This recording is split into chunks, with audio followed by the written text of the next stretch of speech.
আসসালামু আলাইকুম। কী অবস্থা, সবাই কেমন আছেন? আশা করি ভালো আছেন। প্রতিদিনের পত্রিকার খবর নিয়ে চলে আসলাম আজকেও। চলুন শুরু করা যাক।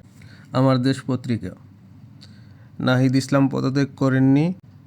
অন্তর্বর্তী সরকারের তথ্য ও সম্প্রচার মন্ত্রণালয় এবং ডাক, টেলিযোগাযোগ ও তথ্য প্রযুক্তি মন্ত্রণালয়ের উপদেষ্টা নাহিদ ইসলাম। 25 ফেব্রুয়ারি জাতীয় শহীদ সেনা দিবস ঘোষণা। বাংলাদেশ প্রতিদিন পত্রিকা। যে সময় কেউ সাহস করেনি, তখন 31 দফা দিয়েছিল বিএনপি। তারেক রহমান। যায় যায় দিন পত্রিকা। নিজ বাড়িতে গুলিবিদ্ধ অভিনেতা আজাদ। ইলন মাস্ককে চিঠি লিখলেন ডক্টর ইউনূস, সফরের আমন্ত্রণ।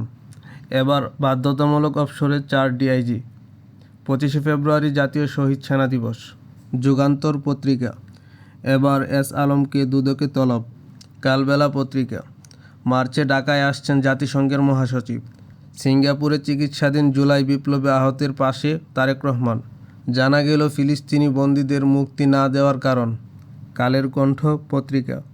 অপারেশন ডেভিল হান্টে আরও 585 জন গ্রেপ্তার। ভোরের কাগজ পত্রিকা। 24 বছর বয়সী কোরিয়ান অভিনেত্রীর রহস্যজনক মৃত্যু। নায়ক মান্নার জীবনী নিয়ে সিনেমা। মারা গেছেন তরুণ অভিনেতা শাহবাজ সানি। আওয়ামী লীগের এমপি সানোয়ার সহ 3 নেতা রিমান্ডে। দৈনিক সংগ্রাম পত্রিকা। প্রধান উপদেষ্টাকে জাতিসংঘ দূত। মার্চের মাঝামাঝি ঢাকা সফর করবেন জাতিসংঘ মহাসচিব। সাতক্ষীরায় রফিকুল ইসলাম খান। বাংলাদেশের মাটিতে আর ফ্যাসিবাদের উত্থান হতে দেয়া হবে না। ফেব্রুয়ারির 22 দিনে রেমিটেন্স এলো 23,500 কোটি টাকা। নয়া দিগন্ত পত্রিকা। অন্তর্বর্তী সরকার লক্ষ্য থেকে কিছুটা হলেও বিচ্যুত হচ্ছে। তারেক রহমান। নাহিদের পদত্যাগের গুঞ্জন নিয়ে যা জানা গেল। 22 দিনে রেমিটেন্স এলো $192 কোটি। জুনে নেপালের বিদ্যুৎ আসবে বাংলাদেশে। রমজানে নিত্যপণ্যের দাম বাড়বে না, অর্থ উপদেষ্টা। বাংলাদেশে ইউএসএইডের অর্থায়ন নিয়ে ট্রাম্পের দাবি অস্বাভাবিক। 25 ফেব্রুয়ারিকে জাতীয় শহীদ সেনা দিবস ঘোষণা। দৈনিক ইনকিলাব পত্রিকা। অধরা 4 ইসি। বাংলাদেশ গণতন্ত্রের উন্নয়নে $29 মিলিয়ন মার্কিন বরাদ্দ কারা পেয়েছে? Foundation for strategies and development studies নামে গবেষণা ধর্মী নতুন একটি ইনস্টিটিউটের আত্মপ্রকাশ। অতিরিক্ত সচিব জিয়াউদ্দিনের বিরুদ্ধে জনপ্রশাসনে ব্যবসায়ীর অভিযোগ। সংযুক্ত আরব আমিরাতে ঢাকা চেম্বরের প্রতিনিধি দলের বাণিজ্য সফর। অন্তর্বর্তী সরকার লক্ষ্য থেকে কিছুটা বিচ্যুত হচ্ছে। তারেক রহমান। স্থবির বেসরকারি বিনিয়োগ। নিজ বাড়িতে সন্ত্রাসীদের হামলায় গুলিবিদ্ধ অভিনেতা আজাদ। শীতলক্ষ্যায় কলেজ ছাত্রকে চুবিয়ে হত্যাসহ একের পর এক ঘটাচ্ছে সন্ত্রাসী কর্মকাণ্ড। ইত্তেফাক পত্রিকা।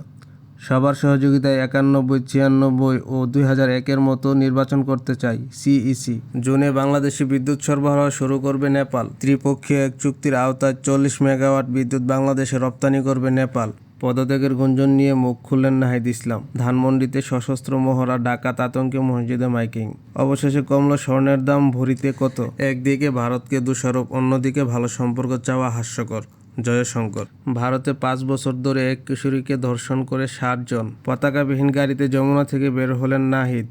পদত্যাগের গুঞ্জন। চিকিৎসা ব্যবস্থার প্রতি জনগণের আস্থার কেন এত অভাব? হিমবা ভাগনের শব্দ অর্থ শুনিতে ও বুঝিতে হইবে। প্রথম আলো ভারতীয় পত্রিকা। বাংলাদেশে $29 মিলিয়ন অর্থায়ন নিয়ে আবার কথা বললেন ট্রাম্প। নাহিদ ইসলাম বললেন, তিনি এখনও পদত্যাগ করেননি। বিএনপি ও বৈষম্যবিরোধী ছাত্রনেতাসহ 22 জন চীন যাচ্ছেন কাল। শুধু কোহলির সেঞ্চুরি নিয়েই যা একটু উত্তেজনা। ছাত্রদলের মধ্যে নিষিদ্ধ ছাত্রলীগের প্রতিচ্ছবি দেখা যাচ্ছে। ছাত্র শিবির। মধুর ক্যান্টিনে ছাত্র শিবিরের উপস্থিতি মুক্তিযুদ্ধের ইতিহাসকে কলঙ্কিত করবে ছাত্রদল। সম্মানিত ভিউয়ার্স, এই ছিল আজকের খবর। আসসালামু আলাইকুম। সবাই ভালো থাকবেন, সুস্থ থাকবেন। বিদায়।